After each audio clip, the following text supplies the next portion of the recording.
On a quiet night in East London, something unthinkable was cooking. Literally, a man once deemed stable and safe to re-enter society was, instead, preparing something on the stove that would haunt the UK's true crime files forever.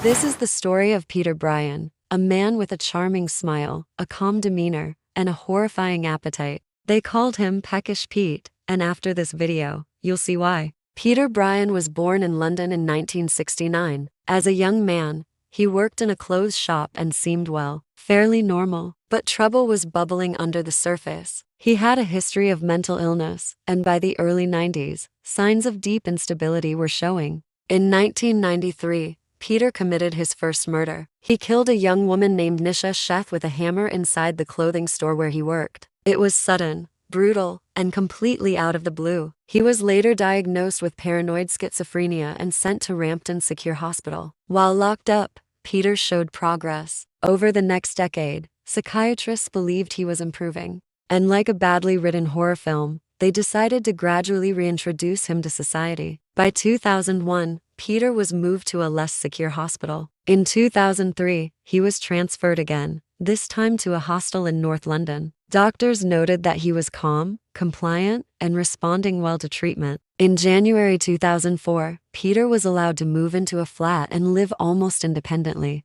The support system was light touch, weekly visits, a bit of supervision, and a whole lot of misplaced optimism. Just a few weeks later, that optimism would be smashed to pieces. On February 17, 2004, Peter visited an old friend, 43-year-old Brian Sherry, at his flat in Walthamstow. That evening, neighbors heard screaming. Concerned, they called the police. When officers arrived, they found one of the most disturbing scenes imaginable. Brian Sherry had been brutally attacked. His limbs had been removed, and his torso was partially dismembered. But the real shocker? Peter had cooked part of Brian's brain in a frying pan. He told police he wanted to try it, that he felt compelled to do it, and that, disturbingly, he thought it was really nice. If your brain is still functioning after hearing that, well done. Peter was immediately arrested and taken into custody. He was sent to Broadmoor Hospital, a high-security psychiatric facility. Authorities scrambled to figure out how someone with such a violent past was allowed back into society with minimal supervision.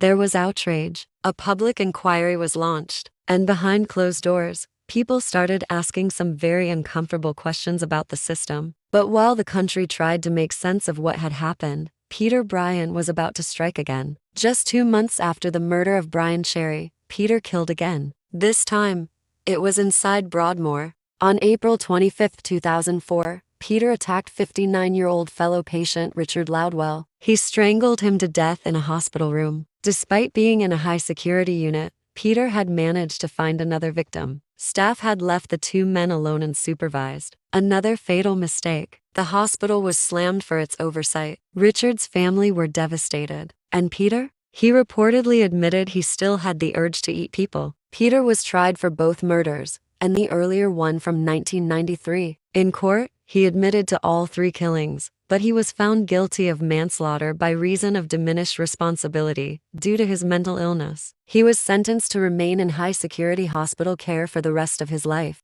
A whole life order was put in place. No parole, no release, just permanent detention. In interviews, Peter said he got a thrill from his crimes. He described an uncontrollable urge, especially when it came to cannibalism. The media dubbed him Peckish Pete, which sounds like a cartoon villain, but the truth was far more horrifying. Peter Bryan's story isn't just about horror, it's about failure. A failure in the mental health system, a failure in risk assessment, and a terrifying reminder that even professionals can get it wrong. After the case, protocols were tightened, reviews were conducted. But for the families of his victims, no amount of paperwork could undo the damage. His crimes remain among the most disturbing in modern UK history. The image of a man calmly cooking brains in a pan is something straight out of a nightmare. Peter Bryan's story isn't one you forget. It's a chilling tale of what can happen when red flags are ignored, when risks are downplayed, and when the wrong person is given the benefit of the doubt.